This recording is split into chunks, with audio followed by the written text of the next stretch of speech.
Kottayam കൈപ്പുഴമുട്ടിൽ car ആറ്റിൽ വീണ് 2 പേർ മരിച്ചു. ഒരു സ്ത്രീയും പുരുഷനുമാണ് മരിച്ചത്. മഹാരാഷ്ട്ര സ്വദേശി സായലി രാജേന്ദ്ര സർജിയാണ് മരിച്ച സ്ത്രീ. രാത്രി 8:45 അപകടമുണ്ടായത്. ജോസി ബാബു വിവരങ്ങൾ നൽകാനായി ചേരുന്നുണ്ട്. ജോസി, ഈ കാർ എങ്ങനെ ആറ്റിലേക്ക് മറിഞ്ഞു എന്ന കാര്യത്തിൽ വ്യക്തതയുണ്ടോ? മരിച്ച ആളുകളുടെ വിവരങ്ങൾ പുറത്തുവന്നോ?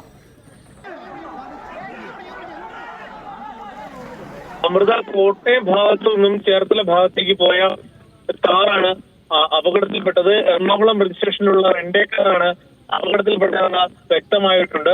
പക്ഷേ ഈ വാഹനത്തിലുണ്ടായിരുന്നത് മഹാരാഷ്ട്ര സ്വദേശികളാണ് എന്നാണ് ഇപ്പോൾ നമുക്ക് മനസ്സിലാക്കാൻ സാധിക്കുന്നത്. മരിച്ച സ്ത്രീയിലും പുരുഷനിലും സ്ത്രീയെ തിരിച്ചറിഞ്ഞിട്ടുണ്ട്. സ്ത്രീ മഹാരാഷ്ട്ര സ്വദേശിയാണെന്നുള്ള തിരിച്ചറിയലാണ് പോലീസിന് ലഭിച്ചിട്ടുണ്ട്. സ്വാഭാവികമായും ഇവരുടെ കുടുംബാംഗമാണ് മരണപ്പെട്ടിരിക്കുന്നതെന്നാണ് പോലീസ് ഇപ്പോൾ കരുതുന്നത്. എങ്കിലും 8:45 വെള്ളത്തിൽ വീഴുകയും 9 കാർ പുറത്തെടുക്കുകയും ചെയ്തു. എന്നാൽ കൂടുതൽ ആളുകൾ വെള്ളത്തിലുണ്ടോ എന്ന സംശയത്താൽ ഇപ്പോഴും തിരച്ചിൽ തുടരുകയാണ് കൈപ്പുഴമുട്ടിൽ. ജോസി ബാബുവാണ് കോട്ടയത്ത് നിന്ന് വിവരങ്ങൾ നൽകിയത്.